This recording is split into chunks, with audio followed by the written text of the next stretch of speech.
Bien, bonjour. On va bouger un peu ce matin parce que vous avez remarqué que le chauffage est en panne. Ah, il marche maintenant? On peut dire bravo Jean-Luc. Oh, bravo Jean-Luc. Ok, donc à la fin du culte, vous aurez un peu chaud. D'accord?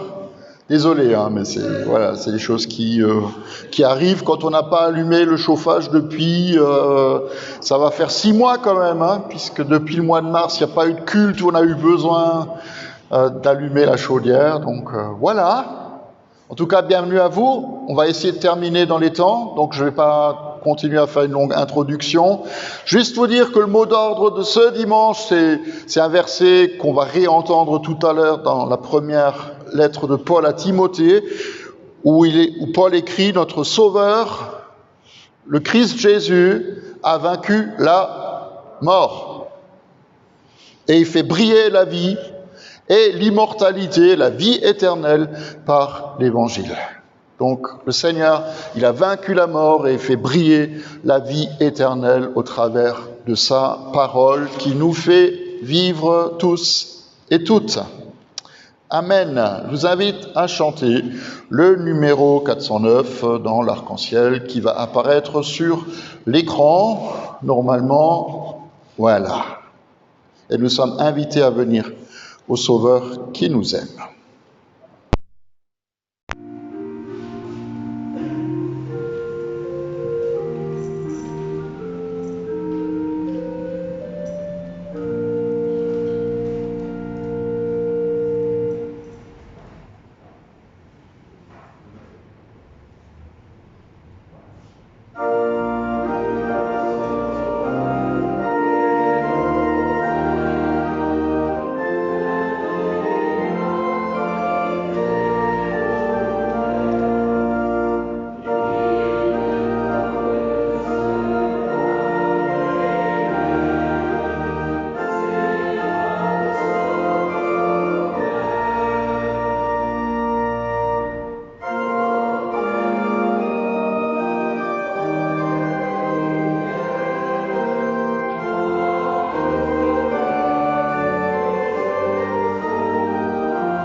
Psaume ce dimanche, psaume 68, nous dit « Dieu se lève et ses ennemis se dispersent ».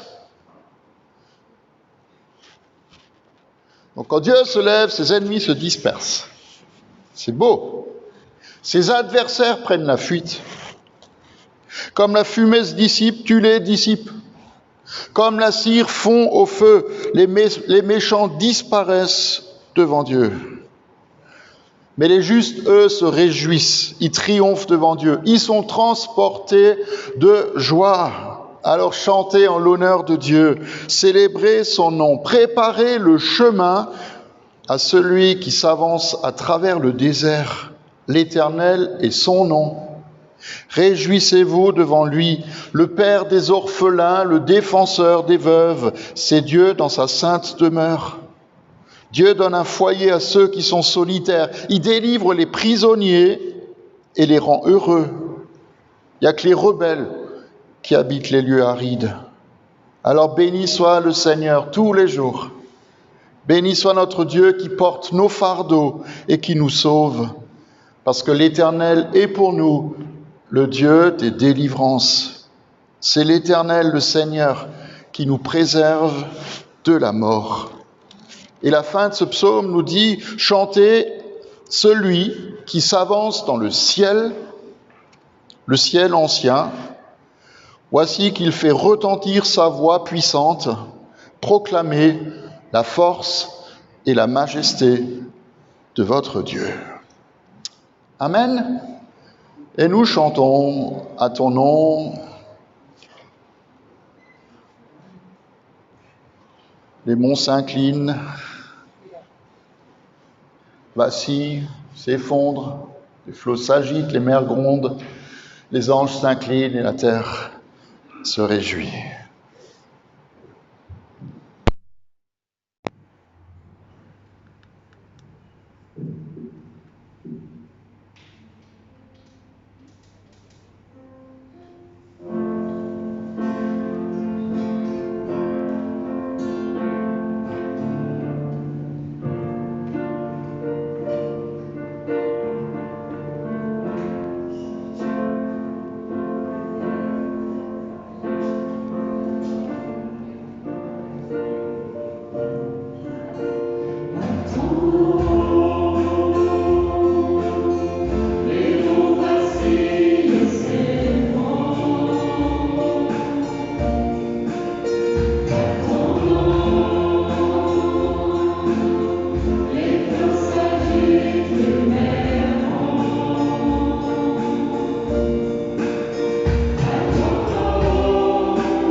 C'est ce que nous aimons faire, Seigneur. Nous aimons proclamer ton nom. Nous aimons proclamer qui tu es. Nous aimons proclamer la grandeur de ton nom. Et nous prions ce matin, alors que nous proclamons que tu as vaincu la mort et que tu as fait apparaître la vie, et la vie qui ne s'arrête pas, la vie éternelle, que tu veux éloigner de nous tous les ennemis, que tu veux chasser loin de nous toute forme de mal, parce que telle est ta volonté. Telle est ta volonté. C'est que nous soyons en paix, c'est que nous soyons remplis de ta joie. C'est que tu viennes, toi, par ton esprit, consoler nos cœurs, que nous soyons fortifiés dans notre être intérieur par ton esprit que tu mets en nous, que nous soyons renouvelés dans notre intelligence et dans notre connaissance de toi, que nous soyons libérés du poids de nos fautes, pardonnés pour notre péché, capables de nous relever et d'aller de l'avant, de marcher avec toi et de grandir dans notre foi. Oui, Seigneur de la terre et Éternel qui vit dans les cieux, nous aimons proclamer ton nom. Nous aimons recevoir ta vie. Alors béni sois-tu. Béni soit ton nom. Et béni soit celui qui vient au nom du Seigneur. Alléluia. Amen. Qui c'est qui a envie d'entendre la voix du Seigneur? Ok, moi. Alors on va le prier en le chantant. Je désire entendre ta voix. Puis après, on va écouter la parole que le Seigneur veut nous donner aujourd'hui.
Jérémie écrit dans ses lamentations quelque chose qui n'est pas lamentable, au contraire.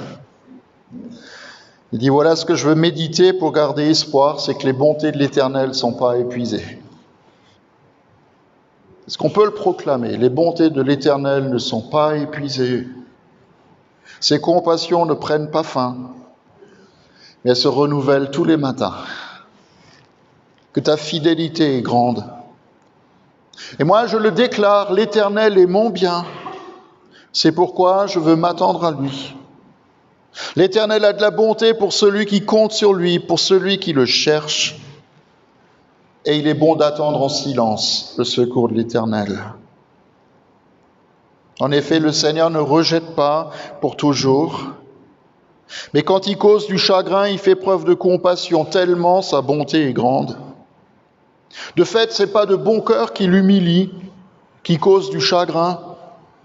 Quand on écrase et piétine tous les prisonniers d'un pays, quand on viole le droit d'un homme qui plaide sa cause, quand on fait du tort à son prochain, le Seigneur ne le voit-il pas? Qui n'a qu'à parler pour qu'une chose se produise si le Seigneur ne l'a pas ordonné? Alors pourquoi l'être humain se plaindrait-il? Que chacun se plaigne de son propre péché. Réfléchissons à nos voies, examinons-les, et de tout cœur, revenons à l'Éternel. Amen.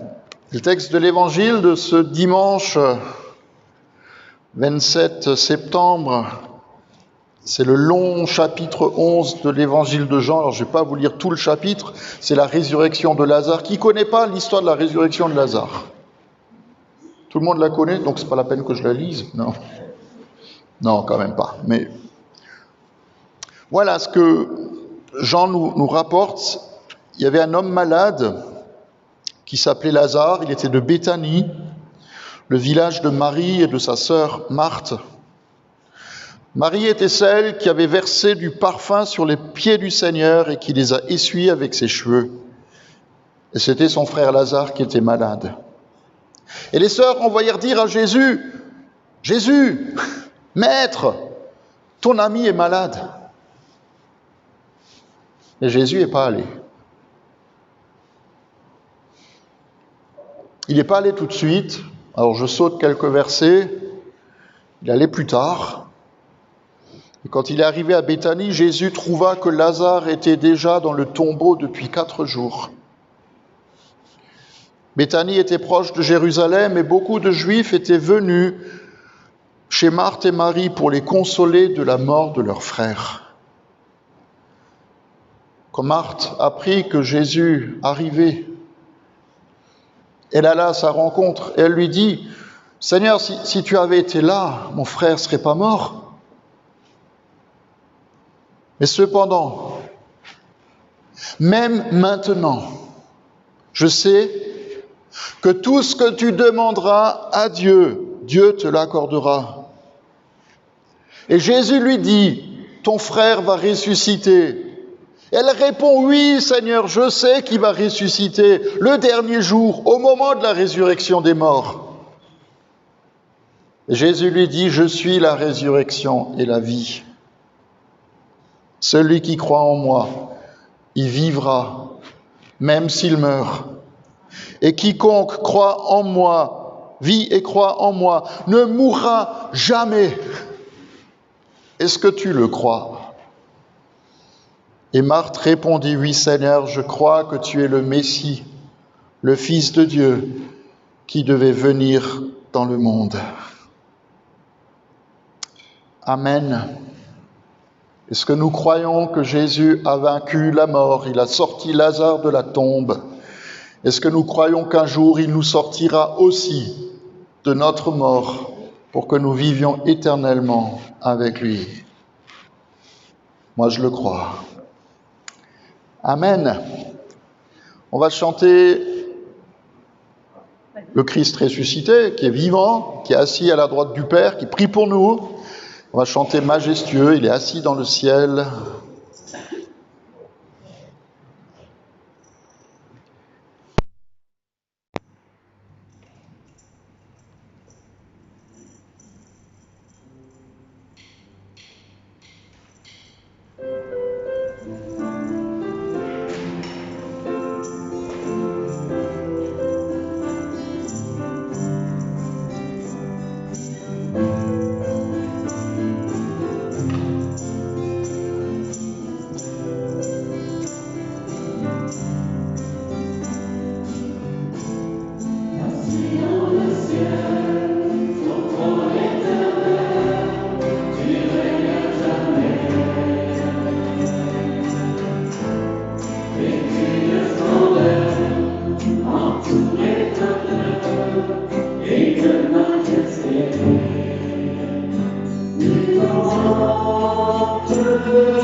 Même ils ont voulu que je joue à la guitare avec eux.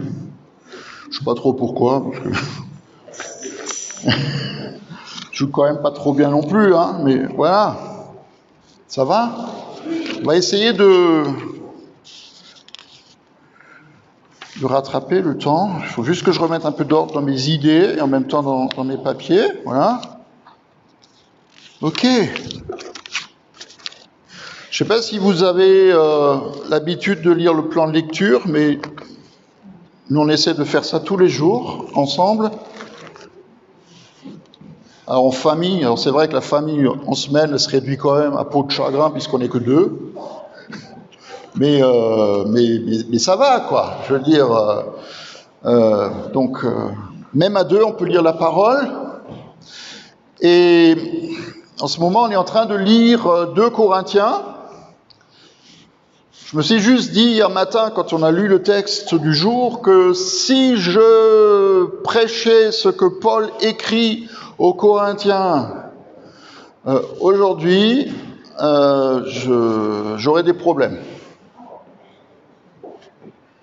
Franchement, j'aurais des soucis, alors pas forcément avec les autorités, mais probablement avec un certain nombre d'entre vous, parce qu'on ne peut pas dire autrement, mais Paul, il est en train, dans le chapitre 10 des Corinthiens, comme tout le début de cette lettre, il est en train d'engueuler les Corinthiens.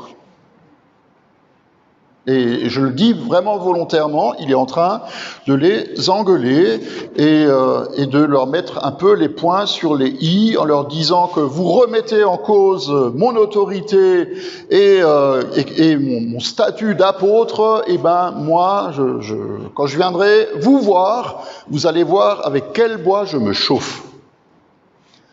Donc, je ne sais pas comment les Corinthiens ils ont reçu la lettre, mais moi je suis persuadé qu'il y aurait sûrement devant l'église de Diemringen une manifestation sur le parvis pour protester contre le pasteur en disant mais de quoi, qu'est-ce qui se permet de dire des choses comme ça.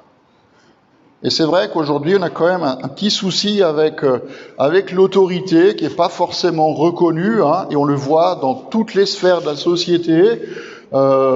On est quand même un pays, en particulier la France, où on râle énormément contre ceux qui prennent des décisions bonnes ou moins bonnes, mais qui en prennent.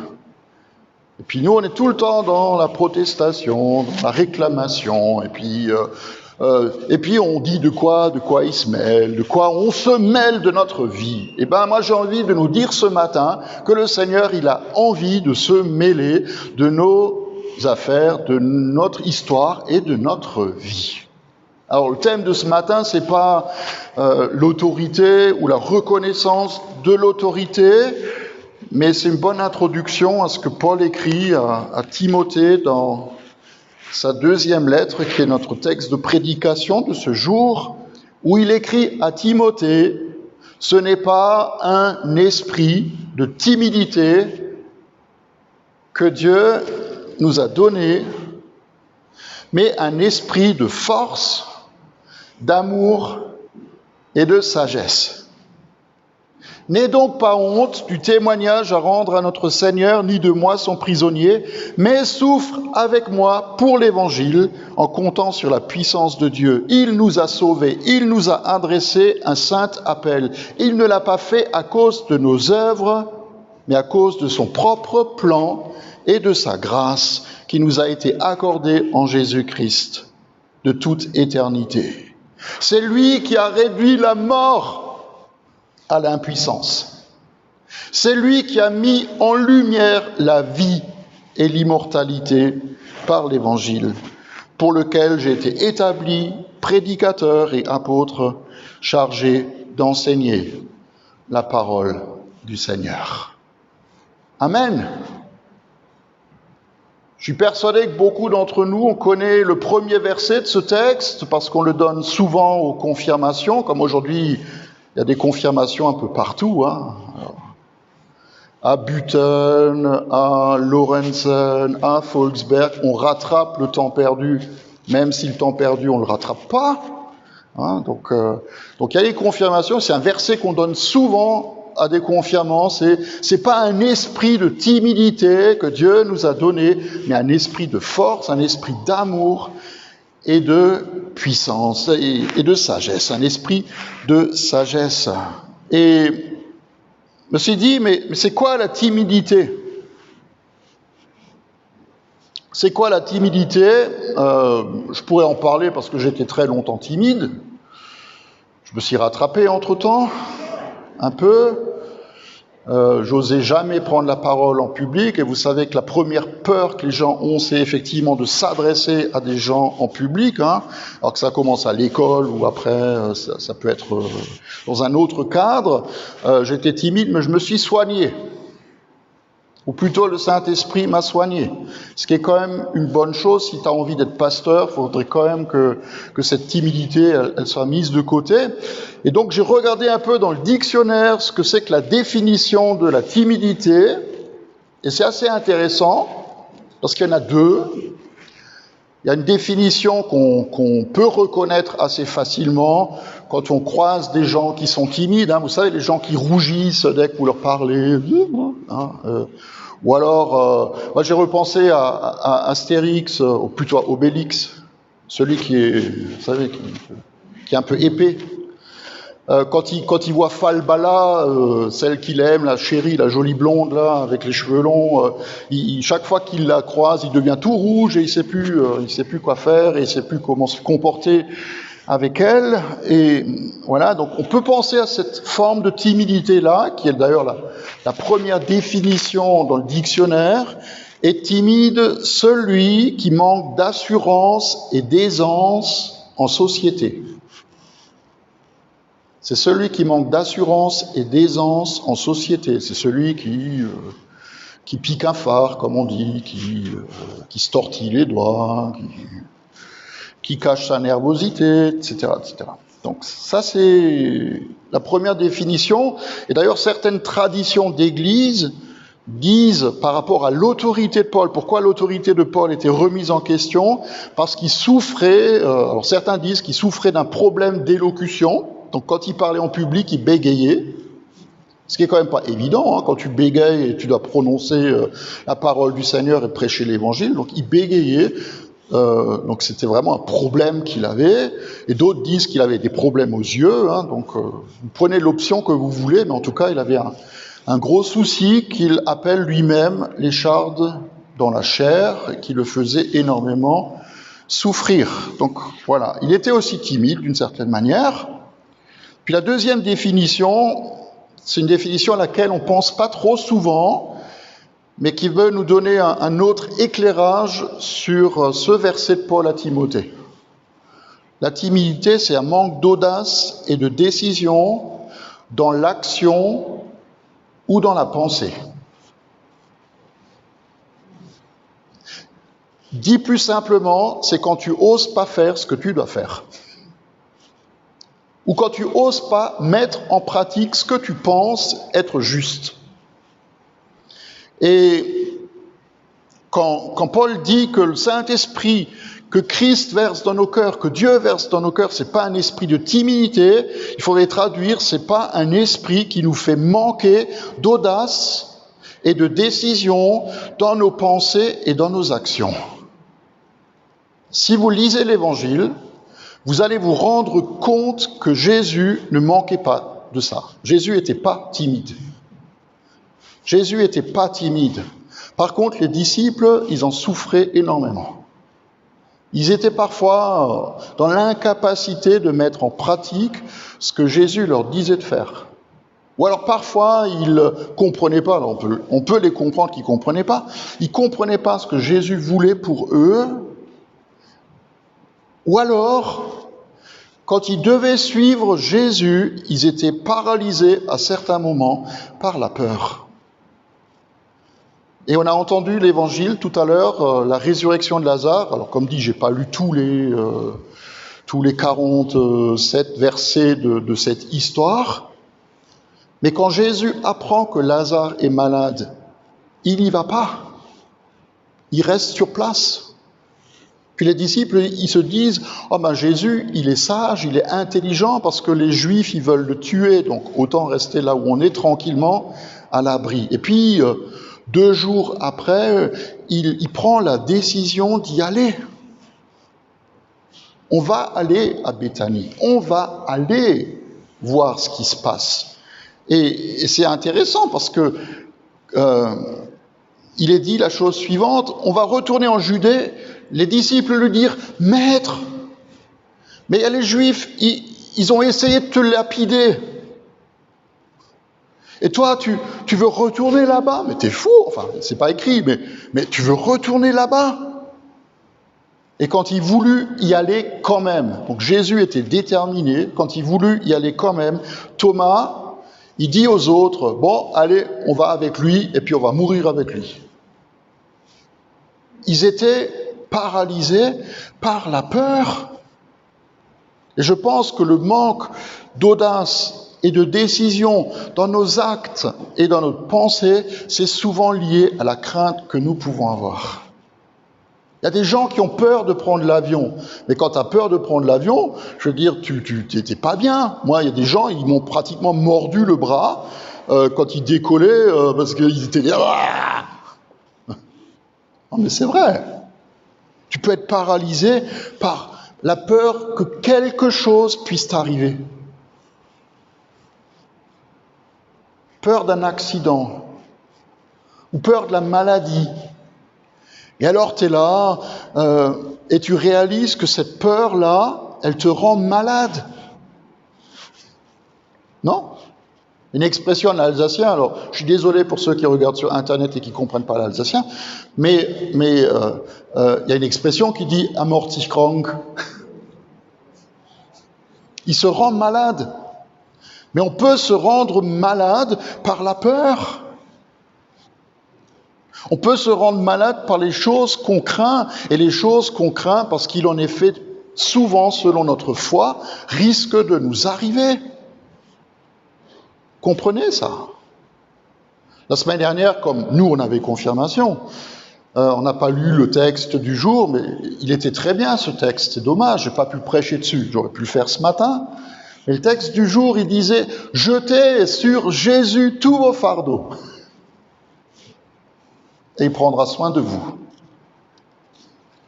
Jetez sur Jésus, c'est littéral, hein, c'est « Jetez sur Jésus tous vos fardeaux, parce qu'il va prendre soin de vous. Ne vous inquiétez de rien, et ne vous faites pas de soucis pour rien. » Quelqu'un a dit un jour que nous ne pouvons pas toujours contrôler les situations de notre vie, mais nous pouvons contrôler la façon que nous avons de les affronter. Je crois que c'est vrai.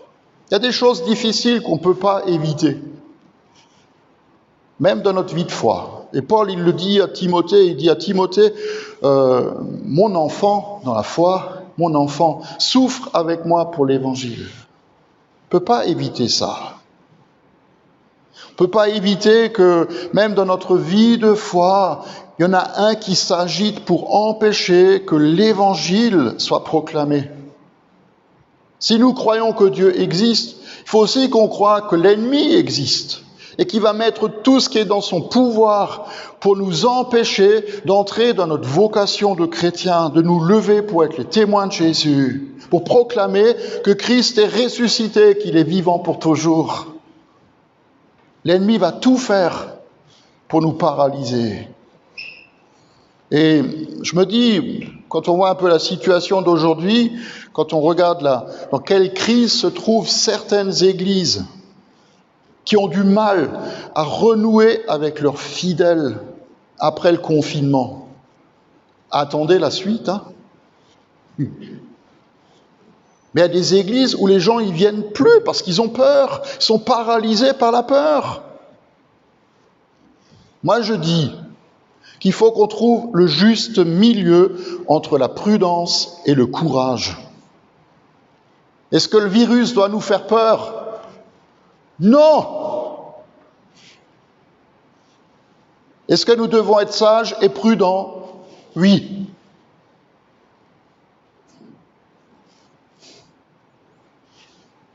Bon. Le virus ne doit pas nous faire peur. Parce que même si on meurt dans le Seigneur. Mais il faut quand même qu'on soit prudent et sage.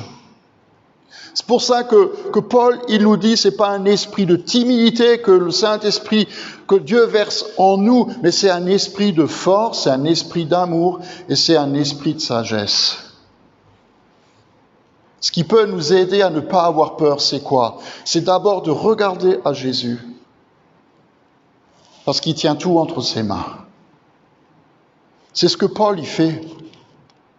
Paul, il écrit cette lettre à Timothée, comme il écrit la lettre aux Philippiens, comme étant une espèce de testament de sa part. C'est un testament pour lui. Il sait qu'il va mourir, mais il sait aussi qui c'est qu'il attend. Il sait qu'il attend au bout du chemin. Il sait que Jésus, il est vivant. Pourquoi il le sait? Parce qu'il l'a vu, parce qu'il l'a rencontré. Parce que quand il était là en train d'assister au spectacle de la lapidation de Étienne, il était là, il a regardé les pierres tomber sur le témoin de Jésus, sur le disciple de Jésus. Et Étienne, avant de mourir, il voit le ciel ouvert. Et il dit, « Waouh, Père, pardonne-leur, ils ne savent pas ce qu'ils font. Je vois Jésus à la droite du Père. » Ça a fâché les gens. Ils ont jeté encore plus de pierres sur lui. Mais Paul, il a entendu ça. Et Paul, il a vu la gloire de Dieu resplendir sur le visage de Étienne.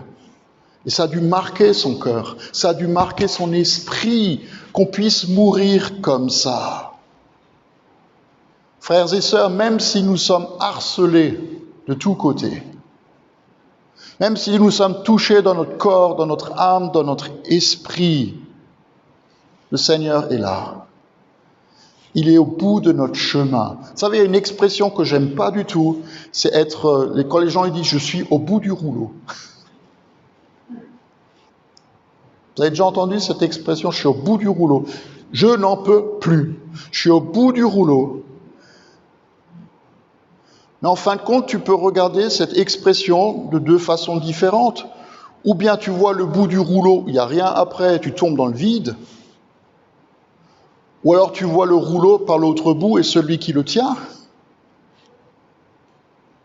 Et moi je dis que le rouleau de ma vie, c'est le Seigneur qui le tient. Et moi je veux tomber dans sa main à lui, même si je suis à bout de force.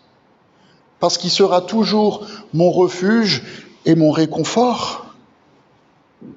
Puis la deuxième chose qui peut nous aider à vaincre la peur, c'est de recevoir cet esprit qui n'est pas un esprit de timidité, mais un esprit de force, un esprit d'amour et de sagesse. Quand les disciples sont revêtus du Saint-Esprit à Pentecôte, eh ben, ils sont transformés. C'est plus des mauviettes. Ils n'ont plus leur langue dans leur poche. Ils osent se lever et dire « Jésus est ressuscité, nous sommes témoins de sa résurrection. Jésus est vivant, il faut marcher avec lui. » C'était des hommes et des femmes qui ont été remplis d'audace et de conviction. Et je peux vous dire que ça fait plus d'effet de rencontrer quelqu'un qui vous dit « Je sais que mon Rédempteur est vivant » que de rencontrer quelqu'un qui vous dit « Ah, moi aussi je connais Jésus. »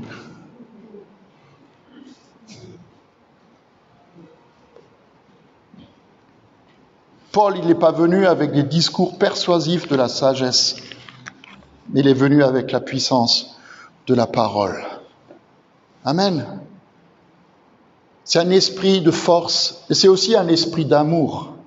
Alors, je ne vais pas parler de l'amour parce qu'on en a déjà parlé beaucoup ces dernières semaines, mais quand même, moi je trouve que par rapport à la force et par rapport à la sagesse, que l'amour soit au milieu, c'est une bonne chose. C'est une bonne chose. Comme un lien entre cette puissance que le Saint-Esprit nous donne et cette sagesse que l'Esprit met en nous. Vous savez, la puissance exercée dans l'amour, elle peut renverser des montagnes. Elle peut conquérir des cœurs. Mais la puissance sans amour nous fait manquer de sagesse. Elle nous fait manquer de sagesse. On peut être puissant en parole et avoir un comportement qui est agressif. Et c'est pas être dans l'équilibre. On peut être persuadé qu'une chose est vraie et le dire avec toute sa force et toute sa conviction, mais si tu le dis de manière offensante pour les gens, ça passera pas. Donc il faut que l'amour, quelque part, se mêle de cela. Puis je nous rappelle aussi que la restauration de nos vies, elle passe pas par la morale. Vous savez, comme autrefois le pasteur, il tapait du poing sur la table, enfin, ou l'autel, ou la chair, en disant « Tu mouches sommere !» Et puis, et les gens, ils tremblaient, je veux dire, menacés des feux de l'enfer qui existent, si tu te comportes pas de telle et telle manière. La transformation et la restauration de nos vies ne se fait pas par la morale, ni par la violence de nos paroles, même si elles sont vraies, mais seulement par l'amour que Dieu met dans nos cœurs. Et puis dans le trio, la force, l'amour, il y a aussi la sagesse. Vous savez, dans notre monde occidental, on croit souvent que la sagesse est liée à la connaissance ou à notre expérience. Et on s'imagine le sage qui est vieux, assis en tailleur avec une longue barbe blanche, qui généralement est, comme je l'ai dit, très très vieux, et qui avec les années et à force de méditation et d'expérience a réussi à devenir zen ou à prendre du recul. Mais dans la Bible, frères et sœurs, la sagesse, c'est pas ça. Dans la Bible, la sagesse, c'est un trait de notre caractère, tout comme la force et l'amour. C'est un trait de notre caractère. La sagesse, elle n'est pas gravée dans notre cerveau et dans nos expériences, mais inscrite dans notre caractère, transformé par Jésus. Jacques écrit, j'aime ce qu'il écrit. Il faut lire plus souvent Jacques. Jacques, il nous dit, mes amis, alors il commence comme ça, c'est extraordinaire. Il dit, mes amis, soyez dans la joie si plein de difficultés vous arrivent. Alors tu dis, ça commence bien. Mais il dit la chose suivante, un peu plus loin. Qui c'est qui est sage? Qui c'est qui est intelligent parmi vous? Que par une bonne conduite, il montre ses œuvres avec la douceur de la sagesse. La sagesse d'en haut, elle est premièrement pure, ensuite elle est paisible, elle est modérée, elle est conciliante, elle est pleine de miséricorde et de bons fruits, mais elle est aussi sans partialité et sans hypocrisie. C'est ça être vrai. C'est ça être vrai. Ça enlève rien à la force, à la puissance et à l'amour, mais c'est juste à trouver un équilibre entre les trois. Alors, frères et sœurs, laissons-nous transformer dans notre caractère. Laissons-nous transformer dans notre caractère. Et le Seigneur, il sera avec nous pour nous aider à vaincre notre timidité, à vaincre nos peurs et tout ce qui va avec. Et ce matin, j'ai pas envie de vous dire consolez-vous les uns les autres par ces paroles. Moi, j'ai envie de vous dire, instruisez-vous les uns et les autres par la parole de notre Dieu. Amen. Est-ce qu'on peut se lever avant de chanter? On va prier ensemble pour que le Seigneur nous rende, comme Paul l'écrit ailleurs, fervents d'esprit. Qui nous rende fervents d'esprit, qui nous remplisse de ce qu'il veut nous donner et qui s'appelle la force, l'amour et la sagesse. Et que nous comprenions par le Saint-Esprit, Père, nous voulons comprendre par ton esprit ce que ça veut dire. Que nous ne devons pas être timides, que nous ne devons pas avoir peur, que nous ne devons pas nous laisser effrayer par rien ni personne, mais que nous devons être forts dans notre foi, bien établis dans ce que nous croyons, mais toujours aimants, dans l'amour, dans la compassion, et puis en ayant acquis cette sagesse que tu veux mettre en nous. Cette sagesse qui nous apprend, dans certaines circonstances, à être offensifs, et dans d'autres circonstances, à être compatissant, à être à certains moments dans notre vie dans l'attente de ce que tu veux faire, et à d'autres moments d'être dans la paix et d'attendre en silence, comme nous l'avons entendu tout à l'heure, le secours qui vient de toi. Apprends-nous à nous laisser transformer, renouveler dans notre intelligence, pour que nous soyons capables de comprendre quelle est ta volonté, ce qui est bon, ce qui est juste, ce qui t'est agréable, ce qui est vrai.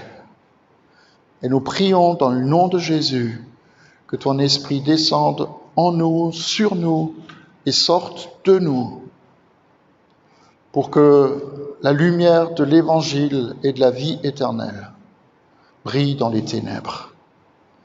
Et nous te prions ensemble dans le nom de Jésus. Amen.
Merci d'étendre ta main maintenant sur chacun d'entre nous à la fin de ce culte, que nous puissions aller avec ton esprit, avec cet esprit qui veut nous remplir de ta joie, de ta paix, de ta présence, qui nous aide à prendre les bonnes décisions et à marcher la tête haute, la tête dans le ciel et les pieds par terre, sur le chemin que tu traces pour chacun d'entre nous.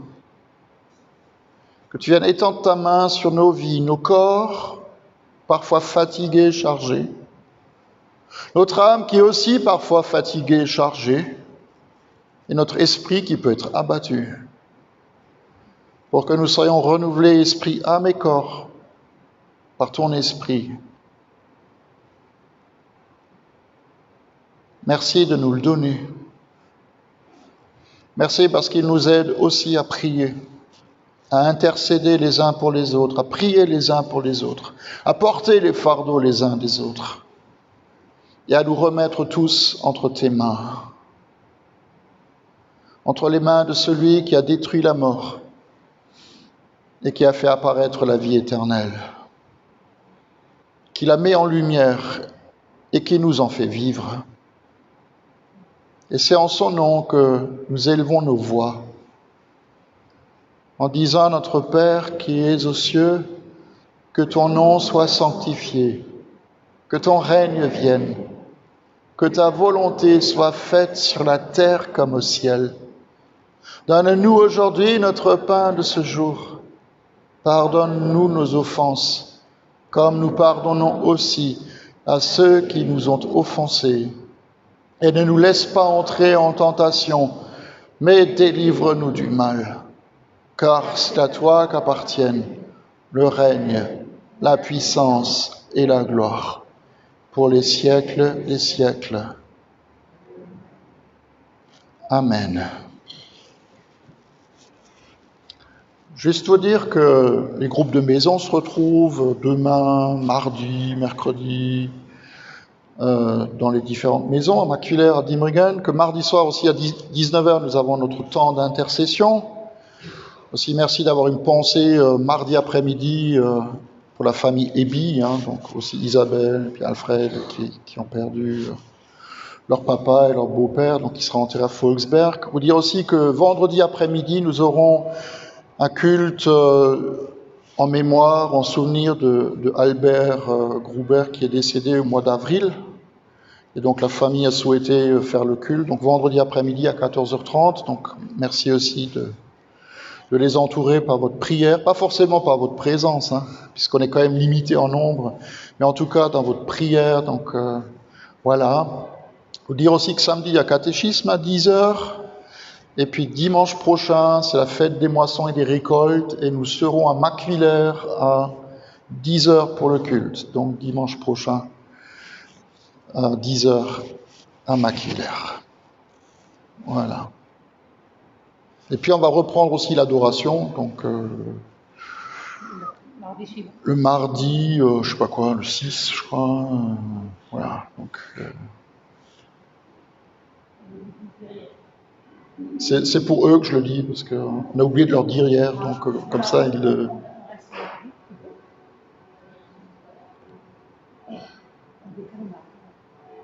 Voilà. Amen. Je t'invite à chanter que le Seigneur te bénisse et te garde, le dernier chant avant de rentrer chez nous, comme il est midi.